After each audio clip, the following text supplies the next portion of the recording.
Now the second type of the conjugation is the lateral conjugation. So in lateral conjugation, the conjugation tubes form between adjacent cells of the same filament. So here the lateral conjugation do not requires association of the two filaments. Now in this case, this cell sends protuberance towards this cell, and this cell also sends protuberance towards this cell. Actually it is not shown here, but this cell also produces protuberance towards this cell.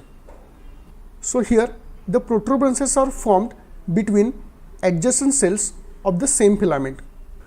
Now after the protuberances are formed, the contents of the cell, they shrink to form gametes. So here the contents have shrink to form gametes. Here also the contents of this cell have shrink to form gametes.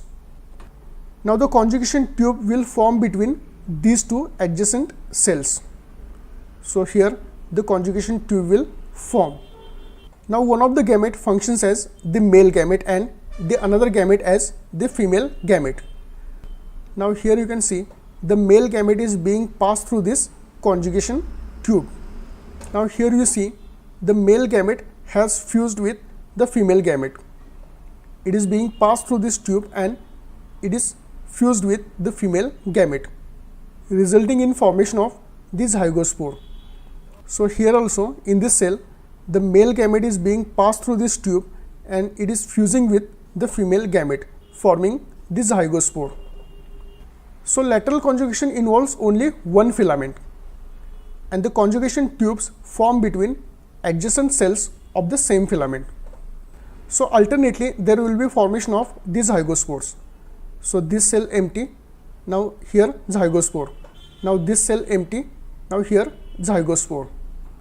So zygospores form in alternating fashion in lateral conjugation. Now this method is called the indirect lateral conjugation because the cells are not directly fusing. The cells are fusing through this conjugation tube. That is, the cells are sharing gametes through this conjugation tube. So in indirect lateral conjugation, there is formation of this conjugation tube through which the male gamete is being passed towards the female gamete. Now the second means of the lateral conjugation is the direct lateral conjugation.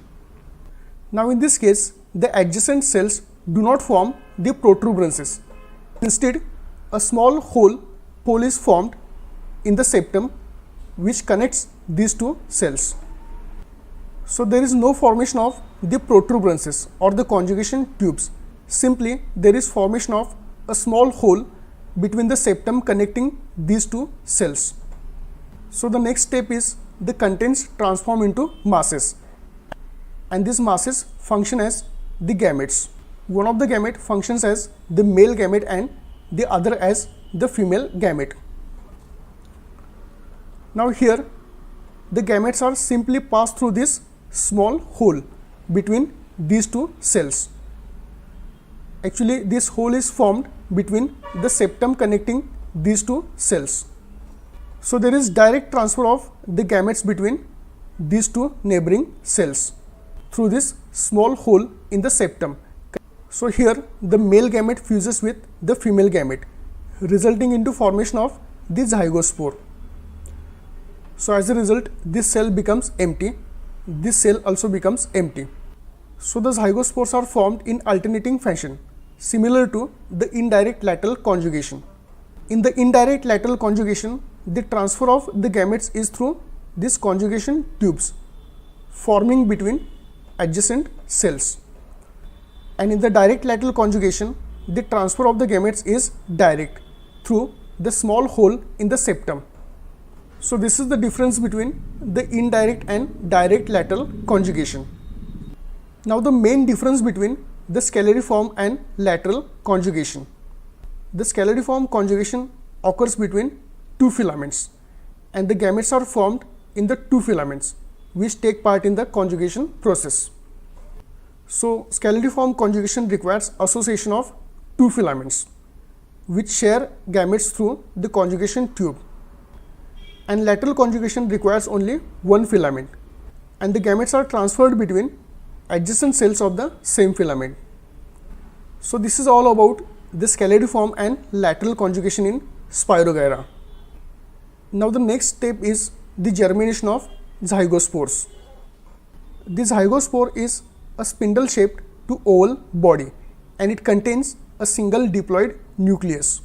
So as we discussed, the zygospore is formed after fusion of two haploid gametes which contains haploid nuclei. So in gametic union, two haploid nuclei fuse to form the single diploid nucleus. So that's why this zygospore is with single diploid nucleus. Now before the zygospore germinates, the diploid nucleus of the zygospore divides by meiosis to form 4 haploid nuclei. So in meiosis we can understand the single diploid nucleus divides to form 4 haploid nuclei. So the diploid nucleus divides to form 4 haploid nuclei. Out of these 4 haploid nuclei, 3 degenerate and only 1 remains functional. So here you can see the functional haploid nucleus. Now regarding the wall of the zygospore wall is made up of 3 layers. The outer layer is called the exospore, which is ornamented and cuticularized. The middle layer is called the mesospore, which is either yellow or brown in color, and it is thin walled. The inner wall is called the endospore. It is also thin in nature. During the time of germination of the zygospore, the exospore and mesospore break and the endospore flows out to form the germ tube. So here you can see the exospore and mesospore has broken and the endospore has flown out to form this germ tube. Now after the germ tube is formed, the contents they get transferred into the germ tube. Now after the contents get transferred into the germ tube, all the cell organelles like the nucleus, chloroplast, they resume their normal shape. After this, a septum is formed which divides the germ tube into 2 cells. The lower cell functions as the anchoring cell and the upper cell through series of mitotic divisions gives rise to a fresh filament of the Spirogyra. So this is how the zygospore germinates and forms the fresh filaments of the Spirogyra. Usually before germination, the zygospores undergo some resting period and they germinate in rainy season to form the fresh filaments of the Spirogyra.